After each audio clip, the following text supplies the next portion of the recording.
America के द्वारा जितनी भी थ्रेट्स हैं उन पर हमने ऑलरेडी सेशंस किए हैं। हमने आपको सेशंस में जानकारी दी है कि ईरान को क्या बोला, ग्रीनलैंड को क्या बोला।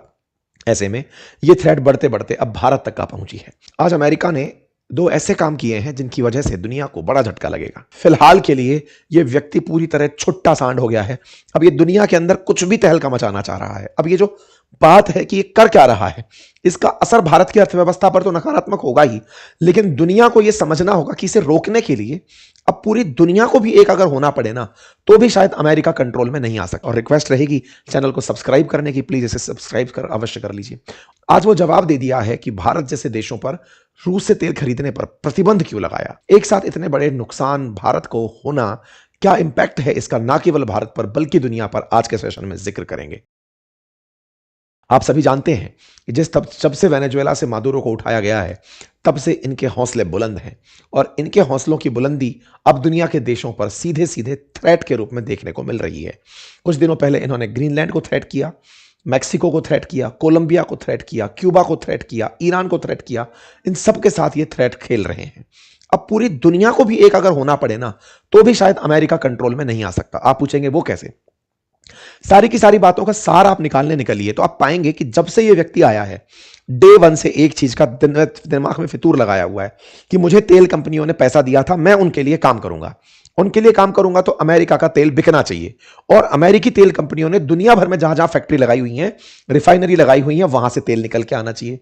तो इसने बकायदा प्रॉपर तरीके से वेनेजुएला पर जो हमला प्लान किया, वो असल में वेनेजुएला का कब्जा इसीलिए था ताकि वो तेल निकाल सके।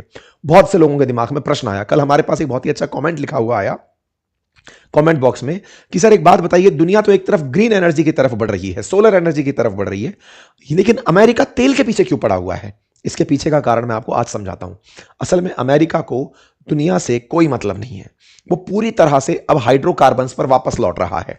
ये उसी जमाने में लौट रहा है जब पेट्रोल से, कोयले से काम हुआ करता था। इसका मानना है कि जो मेरे पास रिसोर्सेस हैं, पहले मैं उनका कंप्लीट दोहन करूंगा, उन्हें कंज्यूम करूंगा।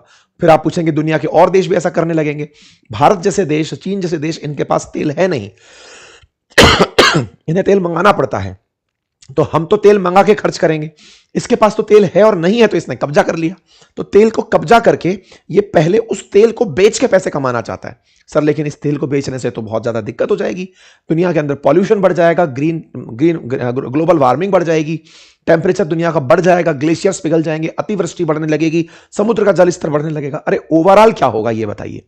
ओवरऑल यही होगा ना कि इंसान जी नहीं पाएगा। ये चाहता भी नहीं है कि आप जिए। अमेरिका का मानना है कि केवल अमेरिका बचना चाहिए, दुनिया सारी समाप्त हो जाए, कोई दिक्कत नहीं है।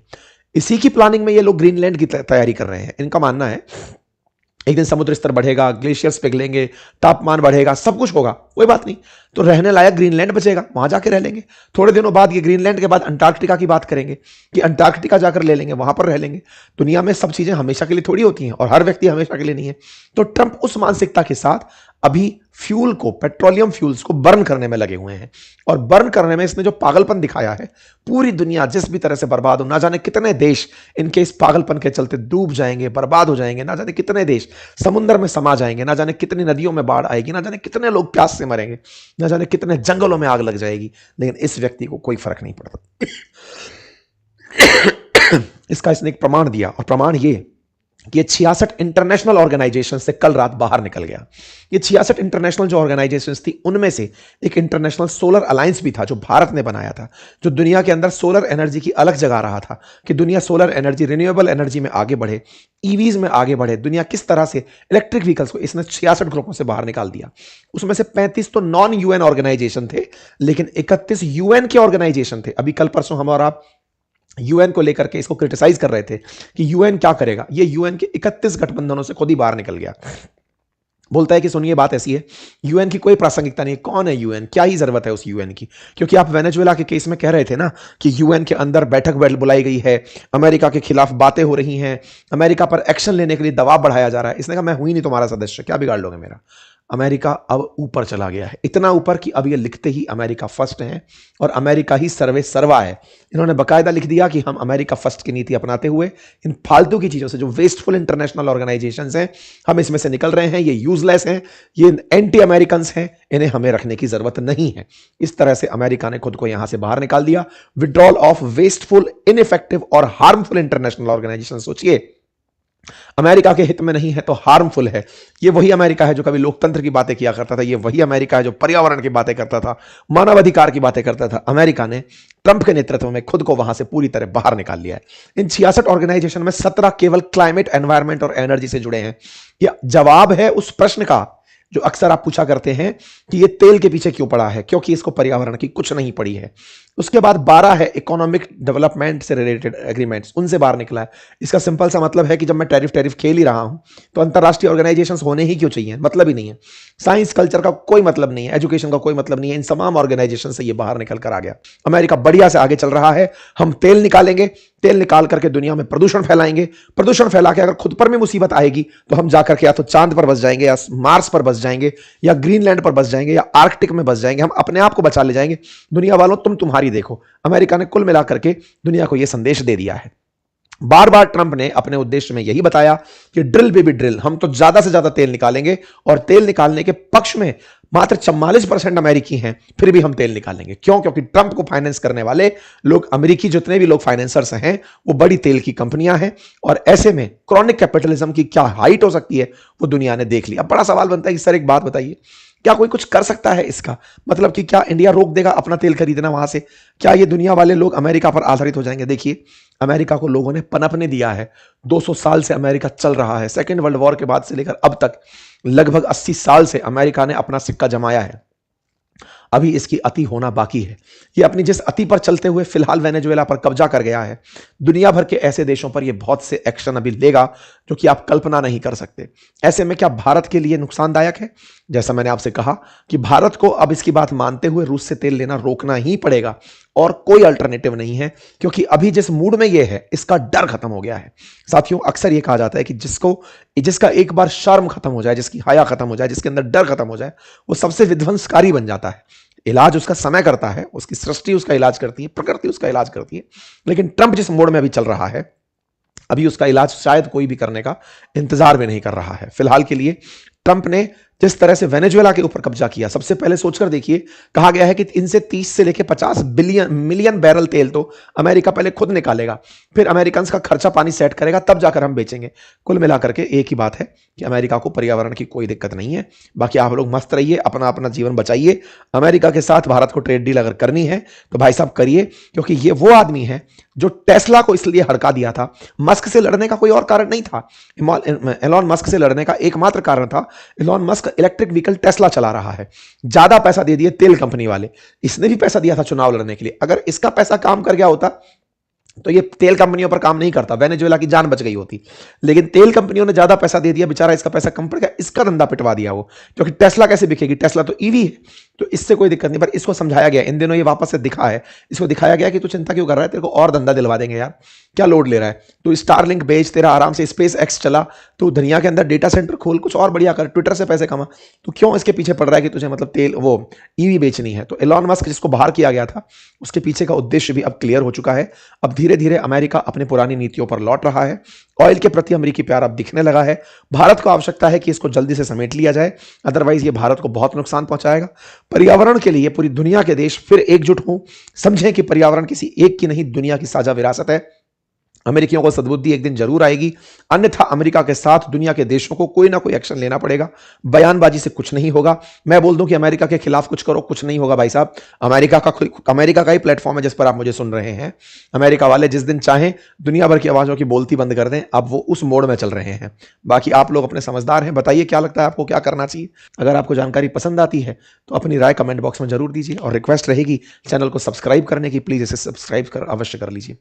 वहीं दूसरी तरफ एक और बिल लाने की तैयारी है, और वो बिल ट्रंप ने अपने सांसदों को परमिशन दे दी है कि वो सदन के अंदर पेश कर सकते हैं, और उस बिल के लगते ही भारत पर 500% तक टैरिफ लगाया जा सकेगा। भारत पर 500% तक टैरिफ। दूसरा, भारत के सौर गठबंधन को, जिसमें 120 देश शामिल हैं, जो भारत ने सोलर अलायंस बनाया था, उससे अमेरिका बाहर निकल गया है। भारत तक जो थ्रेट पहुंची है उसमें 500% टैरिफ की बात की गई थी, जो बहुत पहले की गई थी, उसके लिए अब बिल लाने की मंजूरी दे दी गई है। इसका मतलब यह हुआ कि अगर भारत रूस से तेल खरीदता रहा तो 500% तक टैरिफ इन्हें देना पड़ेगा। इतना ही नहीं, ट्रंप ने दुनिया के 66 इंटरनेशनल ऑर्गेनाइजेशन से अमेरिका को बाहर निकाल दिया है। 66 इंटरनेशनल ऑर्गेनाइजेशन जिससे बाहर निकाला गया है, उनमें हमारा इंटरनेशनल सोलर अलायंस भी शामिल है, जिससे बाहर निकलकर ट्रंप ने यह बता दिया कि वो ग्रीन एनर्जी नहीं चाहता। वो नहीं चाहता कि सोलर एनर्जी पर काम हो, वो नहीं चाहता कि पर्यावरण संरक्षण हो, वो नहीं चाहता कि दुनिया ये समझे कि आने वाला समय ईवी का है। अगर ट्रंप है तो आने वाला समय तेल का है, और तेल से अगर दुनिया बर्बाद भी होती है तो अमेरिकियों के लिए उसने ग्रीनलैंड ढूंढ लिया है। अमेरिकियों को ले जाकर वो ग्रीनलैंड पर बसा लेगा, बाकी लोग अपनी जैसी चाहें स्थिति में रहें। अमेरिकियों ने मार्स की तरह ग्रीनलैंड को अपना टारगेट बना लिया है, जहां पर खूब पीने का पानी है, बढ़िया ठंड है। दुनिया ग्लोबल वार्मिंग से अगर बर्बाद भी होती है तो पैसे वाले अमेरिकी ग्रीनलैंड जाकर शिफ्ट हो जाएंगे, बाकी गरीबों के लिए अमेरिका चिंता नहीं करेगा। अमेरिका ने साफ साफ ये कह दिया है। तो आइए इन सब का इंपैक्ट जानेंगे, क्योंकि इन सब इंपैक्ट से भारत के बाजार प्रभावित होंगे। भारत के साथ साथ ना केवल भारत के बाजार प्रभावित होंगे, अंतर्राष्ट्रीय बाजार भी, क्योंकि अंतर्राष्ट्रीय स्तर पर जब आप 500% टैरिफ की बात कर रहे हैं तो भारत का, चीन का, ब्राजील का, इन सब का बाजार हिलेगा। इतना ही नहीं, जब आप सोलर एनर्जी से बाहर निकल रहे हैं तो सीधा सा मतलब है कि आप ग्रीन एनर्जी या फिर आने वाले समय में ईवी के मार्केट को चलने नहीं देंगे। और अमेरिका अगर वो बाजार नहीं चलने देगा तो क्या उसका इंपैक्ट ग्रीन एनर्जी ड्रिवन जो प्रोजेक्ट्स हैं उन पर होगा। इंडिया को तेल खरीदने से रोकना है तो टैरिफ बढ़ाना होगा। तो बस लिंडसे ग्राहम ने जो ट्रंप को इतने दिन से फ्यूल कर रहा था वो करवाने में कामयाबी हासिल कर ली है। ये एक रशियन सैंक्शन बिल नाम से बिल ला रहा है। ये बिल पहले पास होगा सीनेट से, फिर पास होगा बाकी अन्य हाउसेज से, यानी कि हाउस ऑफ रिप्रेजेंटेटिव से, फिर राष्ट्रपति के इस पे हस्ताक्षर हो जाएंगे और ये कानून बन जाएगा। इसका नाम होगा, इस बिल का नाम सैंक्शन ऑफ रशिया एक्ट 2025, जिसका असर ये होगा कि रूस से तेल खरीदने पर भारत को अमेरिका सामान बेचने पर 500% टैरिफ देना पड़ेगा। ठीक है, टैरिफ का असर क्या होगा? भारत का व्यापार पूरी तरह प्रभावित होगा, हमारे एक्सपोर्ट बाधित होंगे। ऑलरेडी हमारे ऊपर 25% टैरिफ तो रेसिप्रोकल लगा हुआ है और 25% पनिशमेंट का टैरिफ लगा हुआ है, इस बात का कि भारत रूस से तेल खरीदता है, इस बात का, जिसके चलते भारत ने रूसी तेल खरीदने पर इन दिनों थोड़ी कमी भी दिखाई है।